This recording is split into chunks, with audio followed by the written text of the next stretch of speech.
safety, dignity, and without fear. Sexual abuse is a profound violation of that right with lasting consequences that affect not just the individual but the fabric of our communities.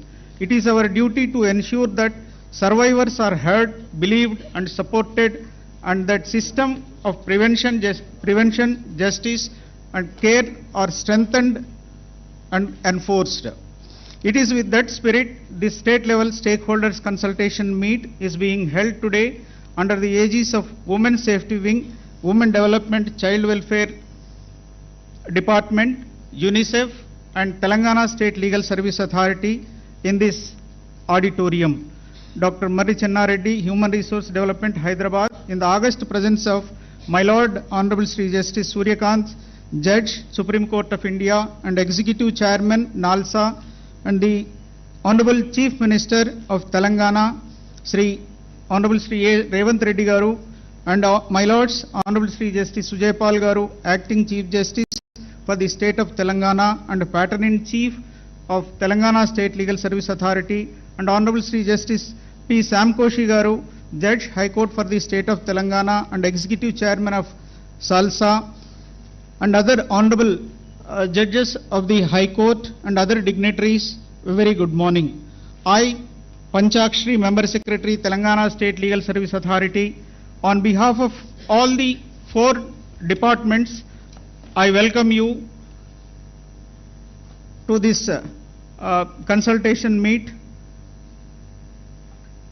The dignitaries of the dais, participants present over here who have graced the occasion, ladies and gentlemen, to the city of pearls and a historic and culturally rich metropolis, Hyderabad. We are deeply honored to have among us a galaxy of distinguished dignitaries whose presence today elevates the significance of this occasion. May I now invite our today's chief guest, Honorable Sri Justice Suryakanth Garu, Judge, Supreme Court of India, and Executive Chairman, National Legal Service Authority, to kindly grace the dais. I request Sri D. Kiran Kumar Garu, Secretary DLSA, to escort the Honorable Suryakanth Garu. Now I humbly invite today's our guest of honor, Honorable Sri A.Revanth Reddy Garu, Chief Minister of Telangana State, to kindly adorn the dais, and I request M.A. Javed Pasha Garu to kindly conduct our esteemed guest. Now I humbly invite today's our guest of honor, Honorable Sri Justice Sujaypal Garu, Acting Chief Justice, High Court for the State of Telangana and Patron-in-Chief, to kindly adorn the dais, and I request Vikram Garu to conduct our esteemed guest to the dais. Now I humbly request respected Dr. Jitendra, IPS, Director General of Police, Telangana, to kindly join us on the dais.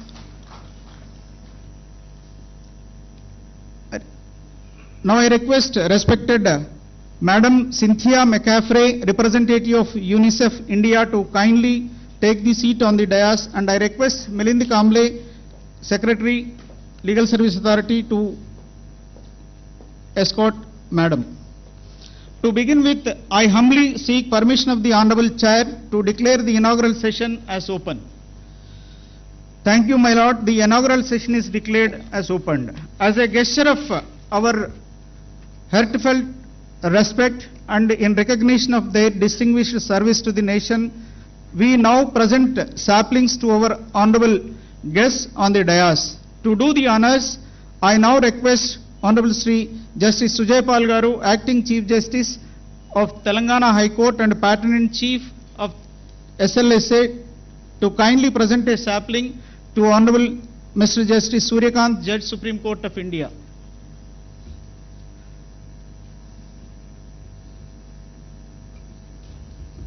Sapling.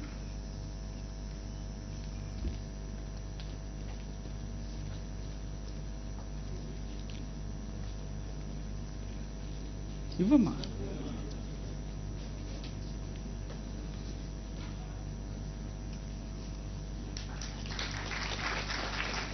May I now request Honorable Justice Moushmi Bhattacharya Madam, Judge, High Court for the State of Telangana, to present a sapling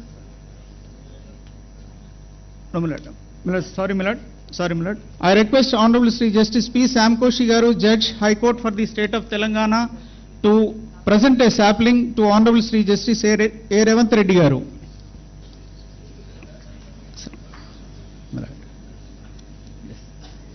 Sorry, Millard. Honorable A.Revanth Reddy Garu, Chief Minister of Telangana State.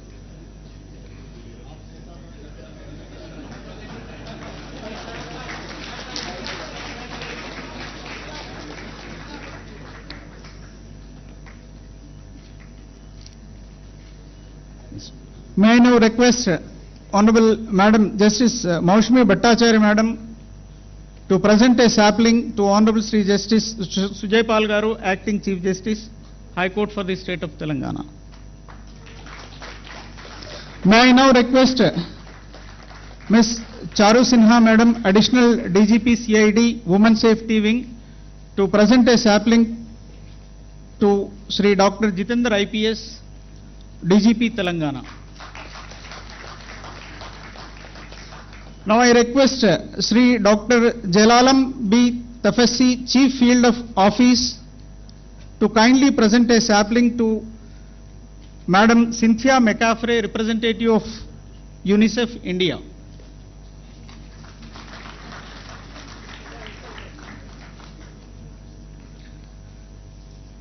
Now I request all the dignitaries present on and off the dais and the esteemed guests, participants and everyone present in this auditorium to kindly rise for national song Vande Mataram.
Thank you, my lords. Thank you.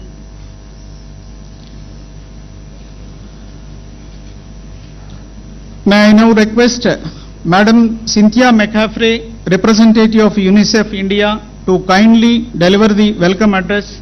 Madam, please.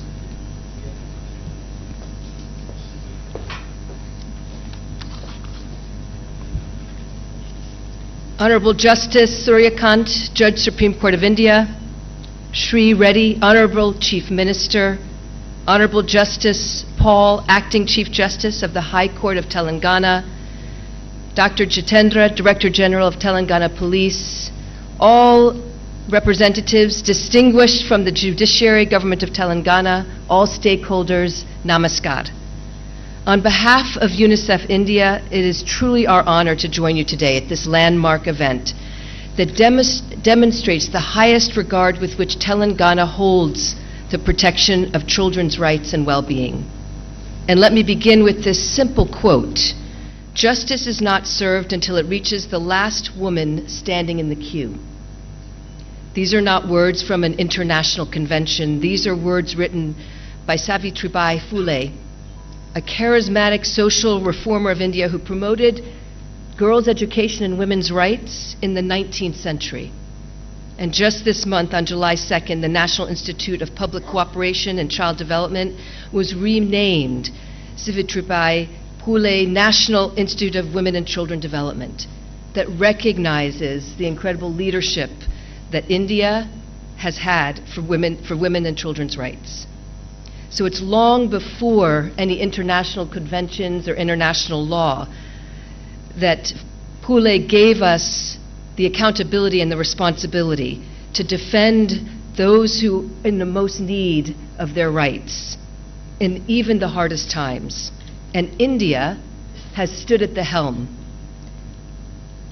recognizing and also creating frameworks that are not just the minimum standard for children's rights, but constantly looking at how to ever expand the effort for children's rights and making sure that you're building a society that is a model across India, but also for the globe, to create a place where children can survive safely, but also to thrive and dream their dreams and reach their aspirations. So that's why it is particularly an honor to be here and to welcome all of us as we sit together with those of you who are creating the legal frameworks, and also those of you on the front lines, the first responders, police, judges, prosecutors, the social workers, counselors, our child line functionaries, civil society, families and communities themselves, who are meeting and trying to respond to difficult cases that help children to survive but also rehabilitate and thrive. Let me emphasize the following points as we think about the next 2 days. Foundation. The Convention on the Rights of the Child is the most ratified convention in the world. It is a marker of global cooperation that we are here to protect children's rights and their well-being. And protecting them from violence, protecting them to be safe, is a bedrock, a cornerstone of all their other rights. If a child is safe, then we're able to build on that, their health, their nutrition, their education. And then with that, they can grow resiliently. And so can nations around the world. Second, obligation. When we think about that foundation of rights, it reminds us that a child's rights is not a nice thing to do or a charitable thing. It's our obligation, it's our responsibility. And it's the whole of society that has to do it. It's cross-disciplinary. As we will talk about more and more today, sexual violence is pervasive globally.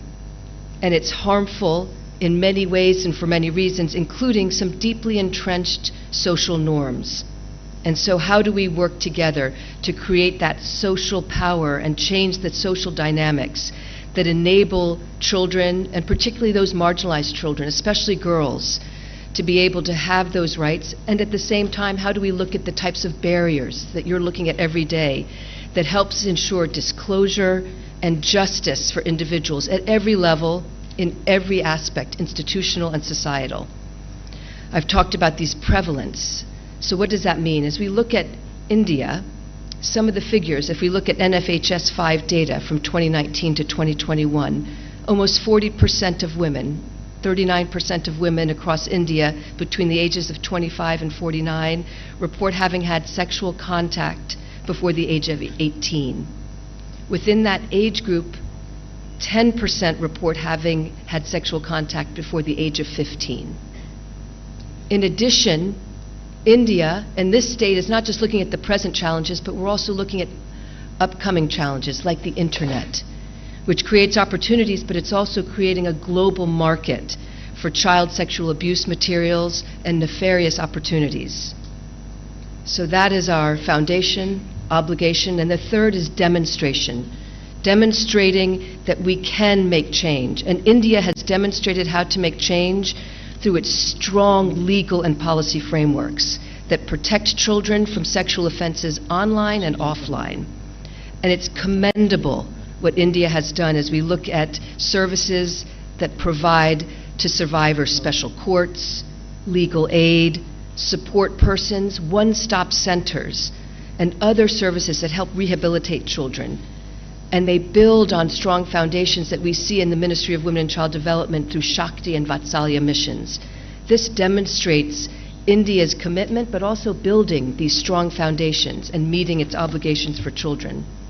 I'm glad to be here because I've had the opportunity to talk directly about Bharosa centers by the Telangana Women's Safety Wing, the SHE teams, the Bal Raksha Bhavans of all child protection services coming under one roof, converged in one place, which is what children need.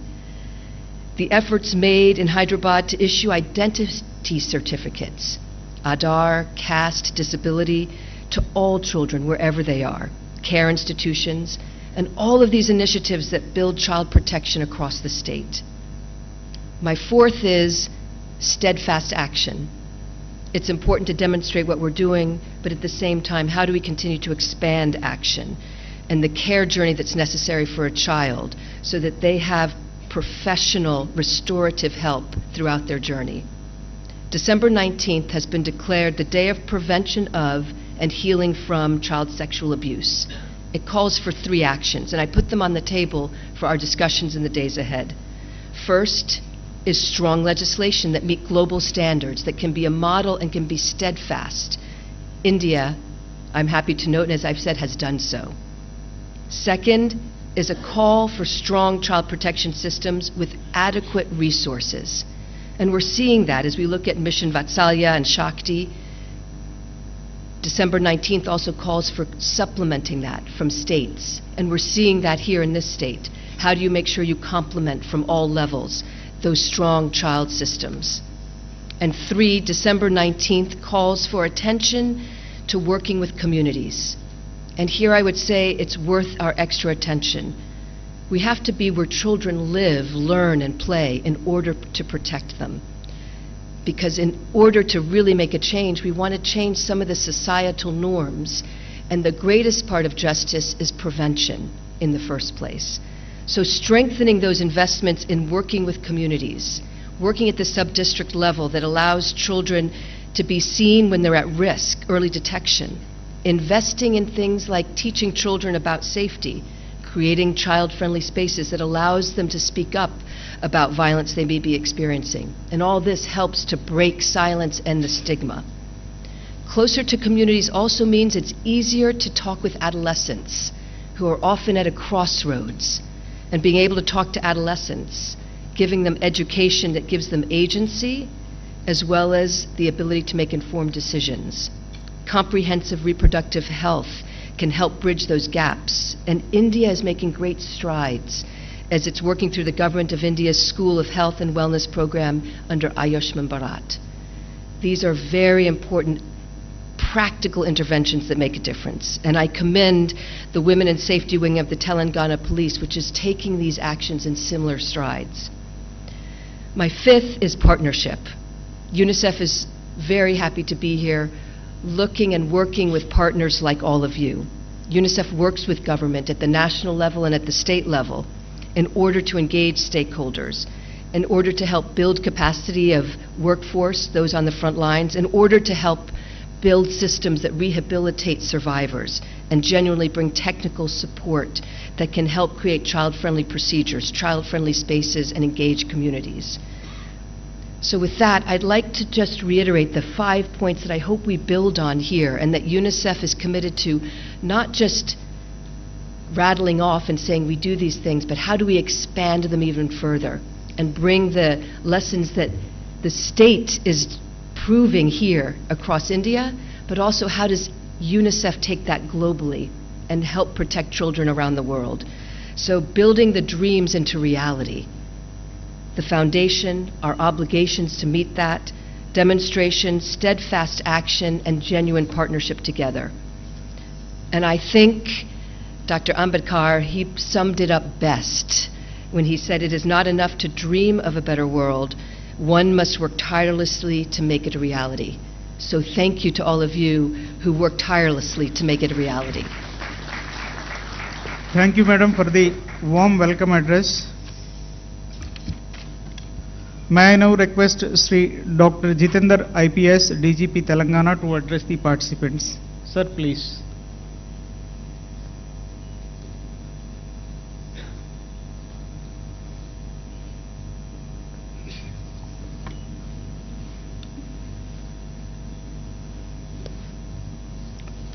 Honorable guests for today's conference for ensuring justice, rehabilitation and reintegration for child victims, strengthening POCSO and child protection ecosystems. Honorable Justice Shri Suryakanji, Judge Supreme Court of India and Executive Chairman, National Legal Services Authority. Honorable Shri A.Revanth Reddy Garu, Chief Minister of Telangana State. Honorable Justice Sujay Paul, Acting Chief Justice, High Court of State of Telangana and Patron-in-Chief Telangana State Legal Services Authority, Cynthia McFerray, representative of UNICEF in India, all the Honorable Justices of Telangana High Court, members of Judiciary, esteemed dignitaries, police and other government officials, civil rights experts, representatives of civil society and development partners, especially Ms. Charu Sinha, Chief of Women Safety of Telangana Police, and Ms. Anita, Secretary for Women and Child Welfare Department, and all boys and girls, good morning. It is a privilege to be part of national platform that brings together key stakeholders committed to child protection and justice delivery under POCSO Act, Juvenile Justice Care and Protection of Children Act. At the outset, I extend my warm greetings to all the participants and commend the efforts of Judiciary, Women Safety Wing of Telangana, Women and Child Welfare of Government of Telangana in organizing this critical and timely conference. POCSO Act and the Juvenile Justice Care and Protection of Children Act are most significant legislations in this country towards child safety and dignity. Yet more than a decade after this enactment, we still face real challenges on the ground. Some challenges are like delays in trials, high rates of witness withdrawal, inadequate convergence between the systems, and most importantly, the risk of re-traumatizing the child while seeking justice. Conference rightly places its focus on rehabilitation and reintegration, not as secondary aspects but as central pillars of the justice process. In Telangana, we have tried to respond to these gaps through a unique systemic innovation that Bharosa Centers. It was established in Telangana and now it is scaled to 29 operational centers as one-stop crisis response and integrated support system for survivors of rape and child sex abuse. It brings together police, legal, medical and psychological services under one roof, away from police stations and hospitals as is evidently required by the POCSO Act. Every center has a dedicated child-friendly counseling room with age-appropriate material toys, visual tools and calm spaces to reduce fear and anxiety among the victims. Child psychologists and counselors trained in child-specific communication methods as well as medical and paramedical support persons provide key roles during this BNSS statement, medical examinations and helping investigating officers elicit trauma-informed disclosures. Dedicated support persons and legal support staff ensure that child and family are not left to navigate the justice system alone. An enabling ecosystem for POCSO should not be an isolated initiative.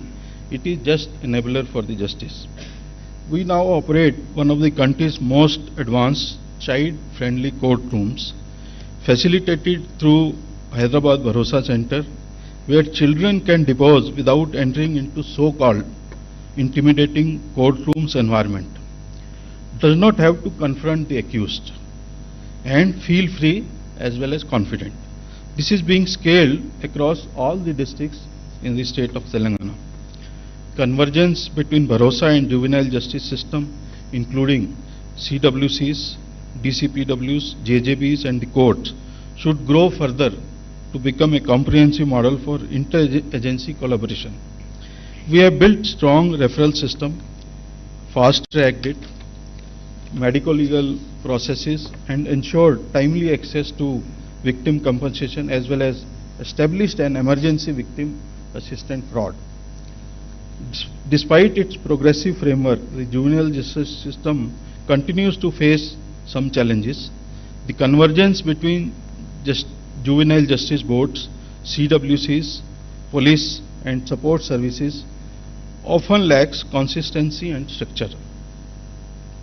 Delays in rehabilitation planning, weak legal aid, and inconsistent application of child-friendly procedures contribute to gaps in justice delivery process. Additionally, limited access to psychological counseling and slow victim compensation processes hinder full reintegration of child into the society. Observation and children home often are regarded as operating under suboptimal conditions, poor hygiene, lack of medical personnel, inadequate security, and limited educational or vocational support. Many homes lack trained staff and structured rehabilitation pathways, leading to emotional disengagement and increased risk of absconding. Weak admission documentation and monitoring systems further compromise child safety and traceability. To strengthen synergy between POCSO framework and juvenile justice system, joint operating procedures and streamlined referral mechanisms must be institutionalized. Cross-departmental trainings involving CWCs, JJBs, police and child welfare staff are essential. Dedicated rehabilitation tracking should ensure continuity of care, rescue to long-term integration. Infrastructure and HR upgradation in CWCs and JJBs along with monitoring indicators for timeless and child sensitivity are critical. Confidential data sharing and prioritizing children's voices and trauma recovery reaffirm that justice includes hearing and dignity, not the conviction.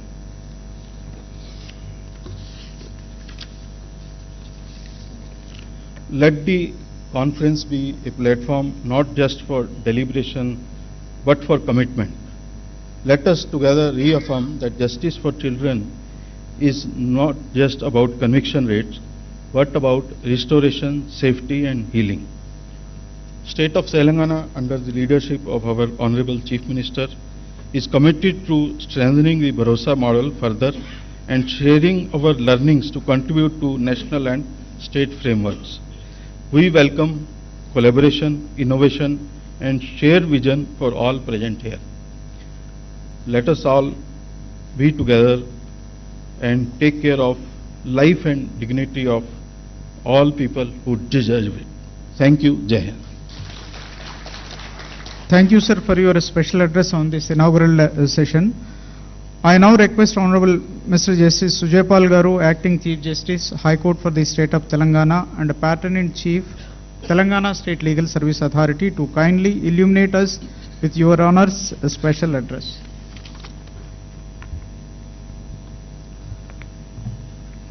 Honorable Shri Justice Suryakant Ji, Judge, Supreme Court of India, and Executive Chairman, National Legal Services Authority, New Delhi, Honorable Chief Minister Shri A.Revanth Reddy, my esteemed colleagues present in the auditorium, the Learned Advocate General, Learned Additional Advocate General, the Shri Jitendra, IPS, Director General of Police, Telangana State, Ms.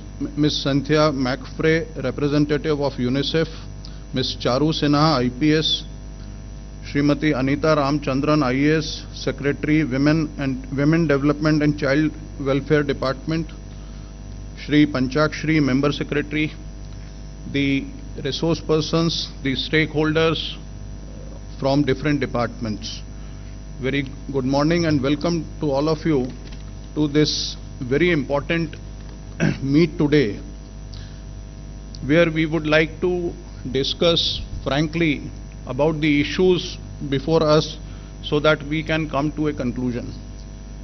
But before coming to that, I would like your attention on the very, very relevant data which will show us the picture regarding POCSO matters. In December 20, the pending cases in Telangana regarding POCSO were 5267. In December 21, it became 6828. In December 22, it became 10,589. Comparing from December 20, when it was 5267, in December 22, within 2 years, it became almost double, 10,589. In January 23, it was 10,605, and at present data is available up to October 24, where the figure was 8308. This alarming increase is only one aspect of which causes worry.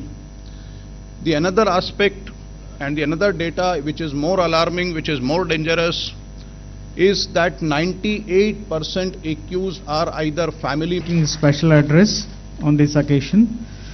May I now request Honorable Sri A.Revanth Reddy Garu, the Chief Minister of Telangana State, to deliver special address. Sir, please.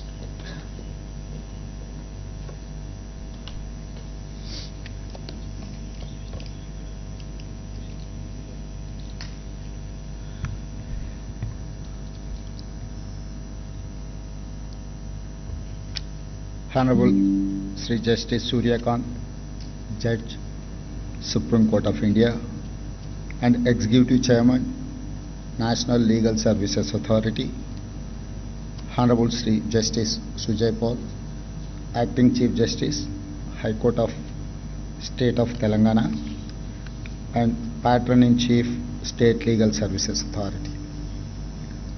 Respected members of Judiciary, senior police officers, women and child department officials, legal services experts, UNICEF, civil society and development partners. I welcome you to this state level conference. The theme, Voice for the Voiceless, is very important for our society. I congratulate the Telangana Police and other organizers for holding this conference. We must put child survivors at the center of our legal and moral framework in fighting this heinous crime against humanity. We have to protect our children from sexual abuse at any cost and with all means. My government gives top priority to the protection of children and women. Telangana Bharosa project has 29 centers. It provides police support, legal aid, medical assistance, and counseling in a friendly environment. Telangana pioneered child-friendly courts run by Hyderabad Bharosa Center. The goal is not just faster cases disposal, but total child protection and development. POCSO Act and Juvenile Justice Act are highly progressive instruments in our legal framework, but they come with problems. We must ensure procedure help child victims, not hurt them. We must also end child pornography and impose strict punishments. Social media abuse of children must also be treated without mercy for culprits. Our state government is fully ready to take all steps. We must ensure justice and compassion for children not only in courts but also at police station, child centers, and in every step of this process. I appeal to all of you, respected judges, police officers, CWCs, development partners, let us move forward with a shared mission. Justice is not just about conviction. It is about restoration, about dignity, and reclaiming childhood. Thank you. Jai Telangana. Thank you, sir, for your valuable message and the steps being taken by the Telangana state government. It is time to hear our today's chief guest, Honorable Sri Justice Suryakanth, Judge, Supreme Court of India. My Lord, please.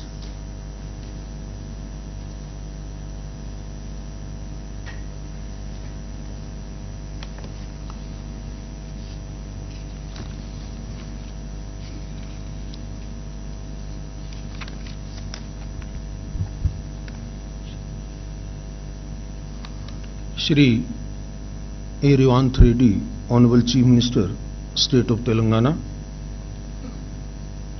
Justice Sujay Paul, Honorable Chief Justice in Action, High Court of State of Telangana, and Patron-in-Chief of the Telangana State Legal Service Authority, Justice Shyam Koshi, Executive Chairman of the State Legal Service Authority, Telangana, my distinguished sister and brother judges of the Telangana High Court, Dr. Jitendra IPS, Director General of Police State of Telangana, Ms. Cynthia McFray, representative of the UNICEF India Chapter, Learned Advocate General of State of Telangana, Member Secretary Mr. Bharat Parashar of the National Legal Service Authority, Member Secretary of the State Legal Service Authority and other my dear judicial officers, very senior officers of the police department, senior administrative functionaries of the state government who are present here. We also have among us Mr. Santhan Krishnan, Live President of the Commonwealth Lawyers Association, distinguished dignitaries, jurists, statesmen, police officers, social workers, ladies and gentlemen, friends from media.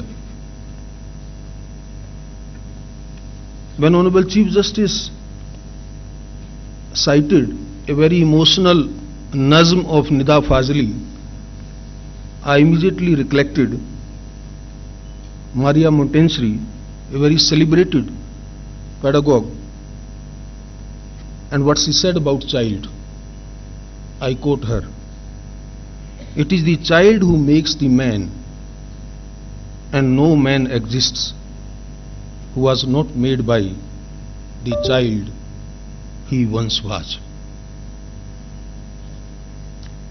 I think this statement communicates everything with respect to a very serious issue which we intend to deliberate in this one-day conference. These words of Montessori also remind me that the well-being of our children is not merely a moral obligation, it is the foundation upon which all of society is built. The child is not just our future, they are our mirror, our responsibility, and our greatest test.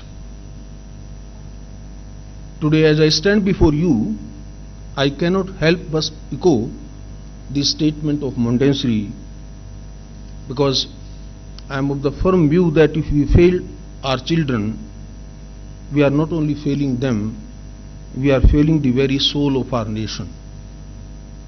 I therefore wish to applaud the distinguished speakers who have preceded me. Their remarks have incisively addressed many of the urgent and layered challenges in the realm of child protection. I find myself in strong agreement with the issues that Cynthia has raised, or Honorable Chief Justice and Honorable Chief Minister have raised. I see it as both a duty and a privilege to build upon those reflections by offering a perspective grounded in constitutional values, judicial insight, and our shared moral responsibility to the children of this great nation. At the outset, I would like to express my sincere appreciation for the untiring efforts of the Women's Safety Wing of the Telangana State Police and the Telangana State Legal Service Authority in organizing this event with exceptional commitment and vigor. I also commend the United Nations Children's Fund, Madam Cynthia representing, whose pioneering work in uplifting child across the globe is undoubtedly unparalleled. This conference, I believe, is a concerted attempt to confront the silent suffering of the most vulnerable among us, our children. Even today they remain most susceptible to neglect, abuse and exploitation. And in a country like ours, where their numbers are staggering, the stakes are even higher. I rely upon the UNICEF 2024 report, according to which 24% of the India's population is under the age of 14. 1 in 3 Indians is below the age of 18. This amounts to over 345 million children, more than the total population of many continents.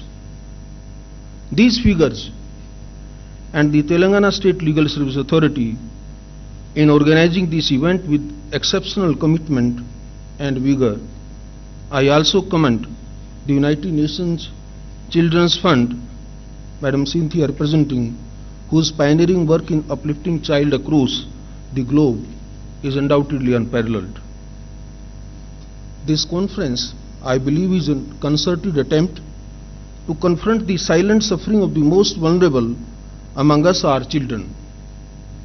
Even today they remain most susceptible to neglect, abuse and exploitation. And in a country like ours, where their numbers are staggering, the stakes are even higher. I rely upon the UNICEF 2024 report, according to which 24% of the India's population is under the age of 14. 1 in 3 Indians is below the age of 18. This amounts to over 345 million children, more than the total population of many continents. These figures, while astonishing, are not merely statistical marvels, they are a moral reckoning. For a nation so young, our greatest asset could also too easily become our gravest liability if we fail to protect, nurture and invest in our children. Potential does not convert to progress on its own. It requires systems, safety and sustained care.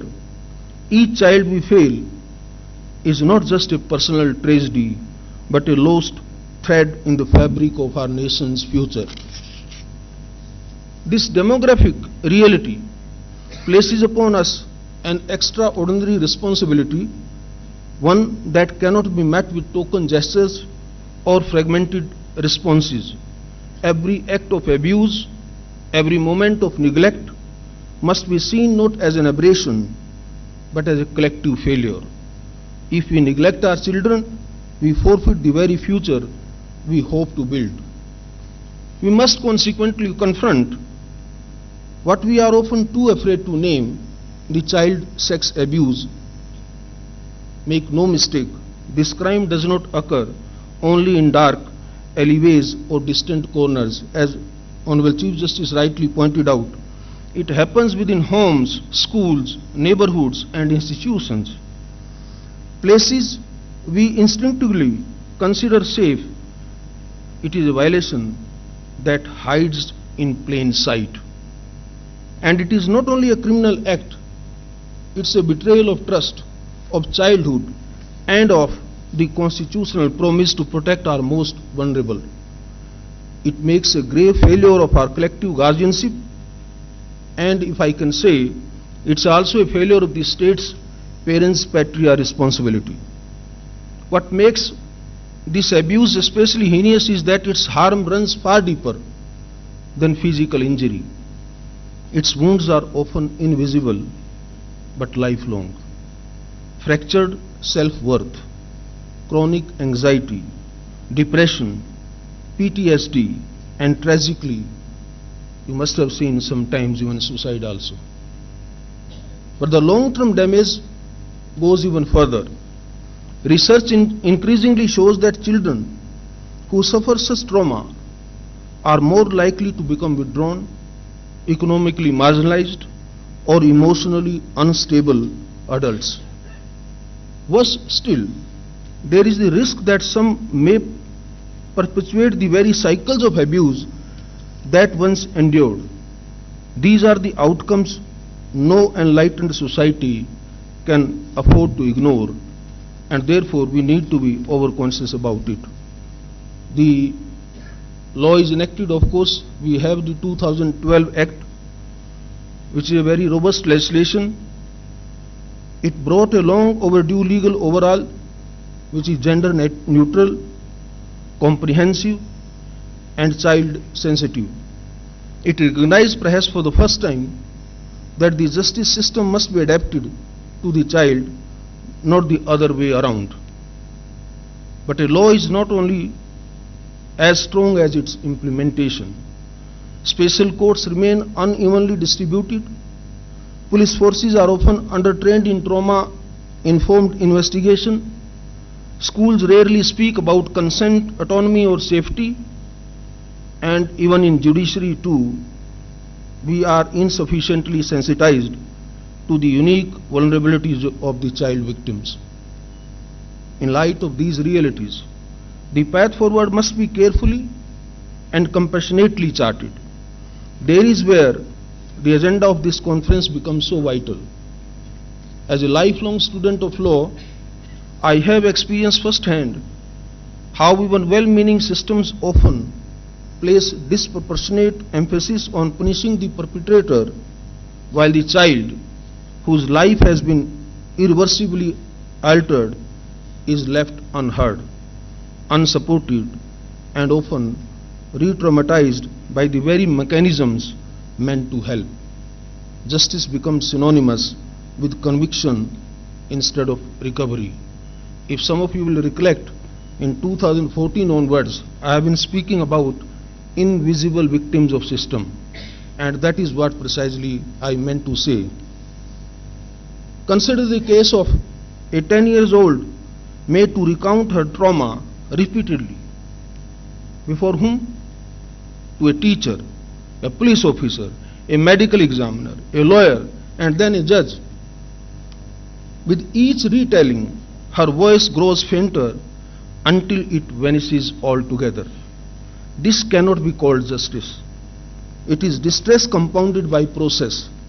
When the system forgets the child in its pursuit of the accused, it fails them both.